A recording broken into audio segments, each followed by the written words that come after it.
আসলে বিটিভি বলো যাই বলো না কেন, আমার কাছে সেই সময় এই সময় বলে কিছু নেই, কারণ সব সময় আমার কাছে অনেক সুন্দর। আমি তখনো ছেলে মগন গহন ঘুমের ঘোরে, যখন বৃষ্টি নামলো।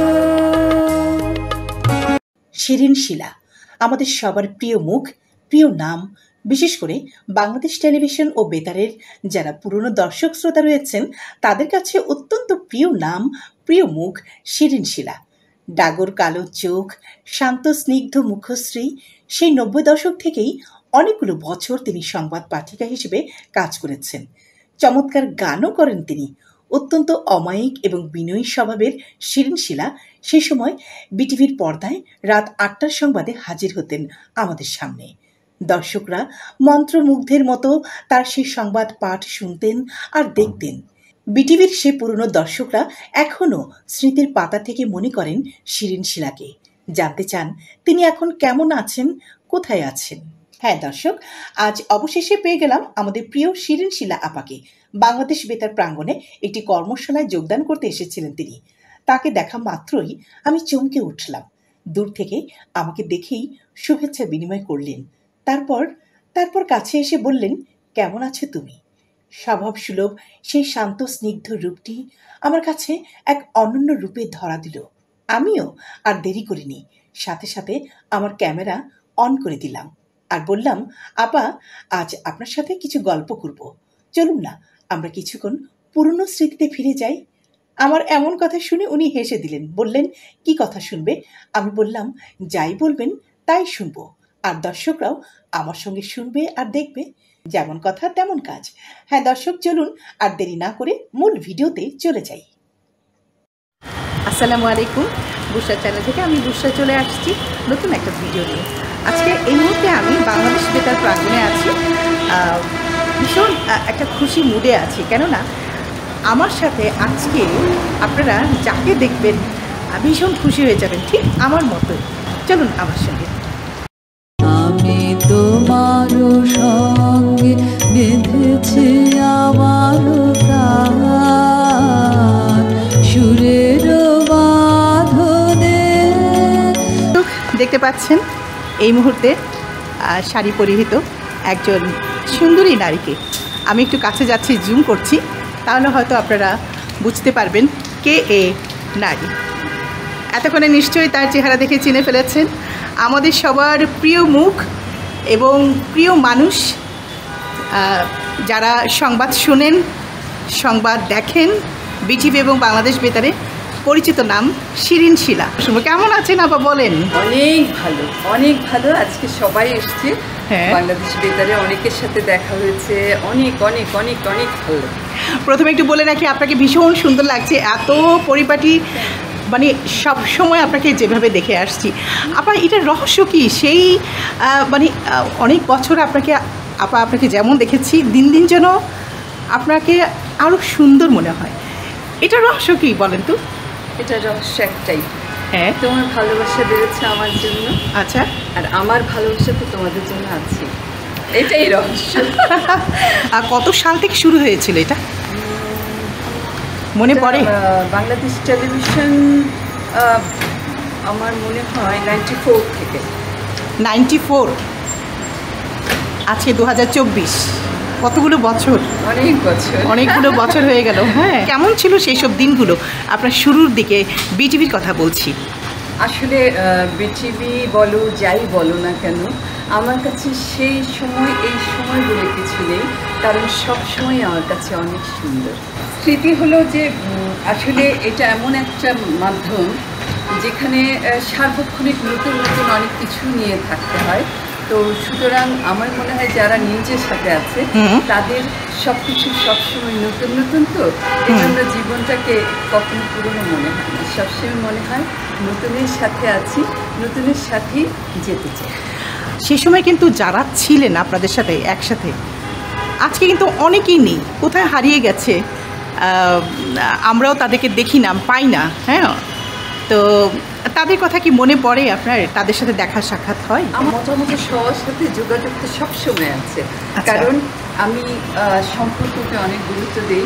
সুতরাং আগে পুরনো নতুন কিছুই না, সবাই আমার সাথে একই আছে এবং আগামীতেও ইনশাল্লাহ থাকবে। আপনি একজন কণ্ঠশিল্পী, তা সত্ত্বেও আপনি আপনার জীবনে নিউজকে বেশি হাইলাইট করেছেন। নিউজ পড়ার জন্য আপনার গানকে আপনি দমিয়ে রাখলেন।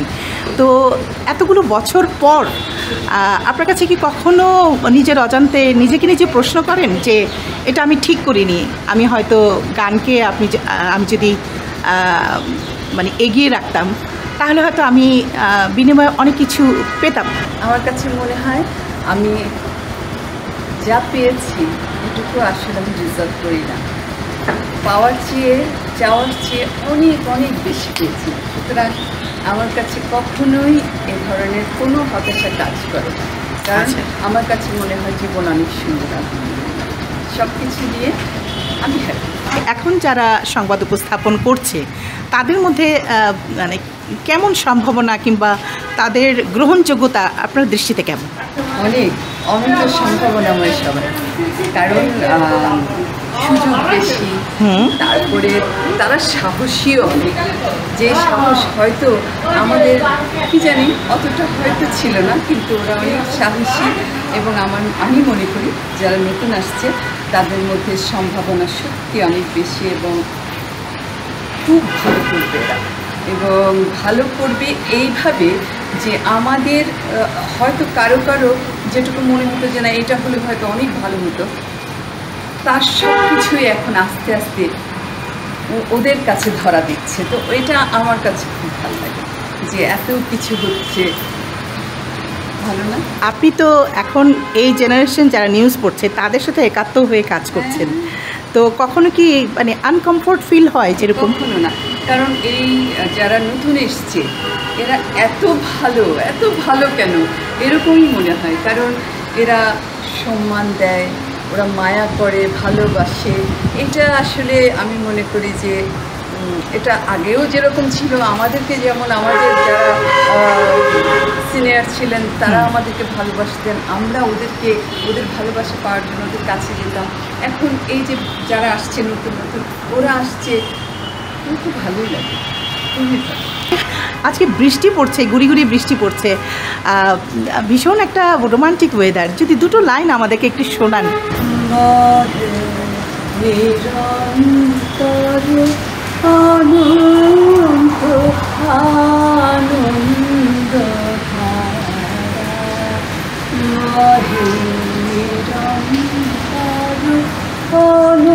আনন্দ আনন্দ হৃদয়ের কুল কুল দুকুল ভেসে যায়, হায় সজনী উঠালে নয়ন বাড়ি। হৃদয়ের কুল কুল দুকুল ভেসে যায়, হায় সজনী উঠালে নয়ন বাড়ি। জীবন মানে কি আপনার কাছে? জীবন মানে হলো প্রতি মুহূর্তকে উপভোগ করা, এবং সেটা সুখে অসুখে, ভালোতে মন্দতে। তোমার কিন্তু যে জিনিসটা তোমার চলে যায় সেটা তুমি পাবে না, তোমার তো জীবন একটাই। সুতরাং আমি মনে করি প্রতিটা মুহূর্ত সবার, এটা যে যেভাবে আছে যেখানে আছে, কষ্ট দুঃখ বেদনা এগুলো না থাকলে তো আসলে ভালো থাকাটাও এত বুঝতে পারতাম না। সুতরাং আমি মনে করি জীবনকে উপভোগ করা এবং আশেপাশে যারা আছে তাদেরকে ভালোবেসে যদি উপভোগ করতে পারো, জীবন সুন্দর ছাড়া আর কিছু না। জীবন একটা উৎসব এবং আমি মনে করি আনন্দময় উৎসব, এবং এটার জন্য ভীষণ মুগ্ধ হয়ে যাই। তুমি তো শুধু বলছো, কিন্তু তোমার জন্য তো কেউ বলে না। আমি একটা কথা বলি, যে যারা দেখছেন যদি কেউ দেখে থাকেন, এই মেয়েটা ও খুঁজে খুঁজে মানে মুক্ত সাগর সেচে যেমন মুক্ত আনে, সে খুঁজে খুঁজে কোত্থেকে হয়তো চিনি না, ভুলে গেছে, জানি না, কিন্তু সে থেকে সেই মানুষগুলোকে খুঁজে এনে আমাদের সামনে দাঁড় করায়। এবং আমি ব্যক্তিগতভাবে তোমার জন্য অনেক শুভকামনা। তোমার এই কাজটি যেন তুমি অনেক সুন্দর করে করতে পারো এবং আপনারাও দর্শক ওর কাজ দেখবেন, কারণ হয়তো আপনিও জানেনই না ও এরকম নামে, ওই নামে একজন নায়িকা ছিলেন, ওই নামে একজন গায়ক ছিলেন, গায়িকা ছিলেন। আমি স্থির বিশ্বাস আপনি যদি ওর চ্যানেলগুলো দেখেন অনেক নতুন মানুষের সাথে আপনার দেখা হবে। বাহ, অনেক ধন্যবাদ আপা। ভক্তরা যখন আপনাকে পায় তাদের অনুভূতি কেমন হয়, এমন কোনো ঘটনা আপনার মনে পড়ে? একটু যদি আমাদের সাথে শেয়ার করতেন। কারণ এটা আসলে আমি ঠিক ওভাবে বলতে পারবো না, কিন্তু ওদের চোখে মুখে যে একটা ভালোবাসা দেখি সেটা আমি ব্যাখ্যা করতে পারবো না। একদিন বাংলাদেশ টেলিভিশনে আমাকে নিউজ রুমে বললো, জানেন আজকে সকাল থেকে না একজন কিন্তু আমাদের ভিতরে তো ঢোকার নেই, আমাদের ওই জায়গাটায় সে অপেক্ষা করছে, আপনার সাথে দেখা না করে যাবে না। আমি তখন খুব বেশি দিন হয়নি নিউজ পড়ি, আমি অবাক হয়ে গেছি। আমাকে দেখার জন্য, আমার সাথে কথা বলার জন্য কেউ একজন ওখানে বসে আছে, আমার জন্য অপেক্ষা করছে। এটা কিন্তু ওনার জন্য যতটা ভালো লাগার বিষয় ছিল, আমার এখন পর্যন্ত সেই ভালো লাগার বিষয়টা আমি ভিতরে যত্ন করে রেখে দিয়েছি। এবং ওনার সাথে আমার দেখা হয়েছিল, সেই যে তার দৃষ্টি, ভালোবাসার দৃষ্টি, এটা শুধুমাত্র ভালোবাসাতেই সম্ভব। আলহামদুলিল্লাহ। আমার যেমন ভালো লাগছে, আমার মনে হয় যেন এই মুহূর্তে যারা দর্শকরা আপনাকে দেখছে তাদের মধ্যেও বেশ একটা খুশি অনুভব হচ্ছে। আজকে আমাদের সারাদিন আমাদের মিটিং ছিল, আমরা একটা ওয়ার্কশপের মতো ছিল, সব কিছু করে আমি বেরিয়ে গাড়িতে উঠবো, সে আমাকে এখানে পাকড়াও করেছে। দর্শক, আপনারা এর যে কর্মতৎপরতা আর দক্ষতা মানুষকে একেবারে মোল্ড করে ফেলে এমনভাবে, সেটাও কিন্তু ভালোবাসা। আপনার মিষ্টি কথাগুলো ছেড়ে ক্যামেরা অফ করতে ইচ্ছে করছে না, মনে হচ্ছে যেন ঘন্টার পর ঘন্টা আপনার মিষ্টি কথাগুলো শুনি। যেতে যেতে দুটো লাইন শুনে বিদায় নিব আজকে। আনন্দ ধারা বুঝেছি। বাহ, ও দারুণ। আনন্দ ধারা বহিছে ভুবনে,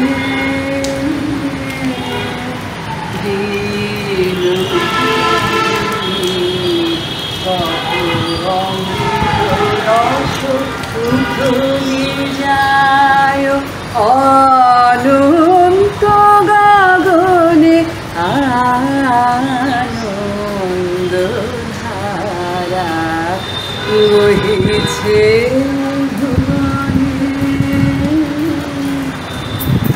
বাহ, সদা হাস্যোজ্জ্বল এই মানুষটি বলেন, আমার জীবনে কোনো হতাশা নেই, সবসময় ইতিবাচক চিন্তা করেন তিনি।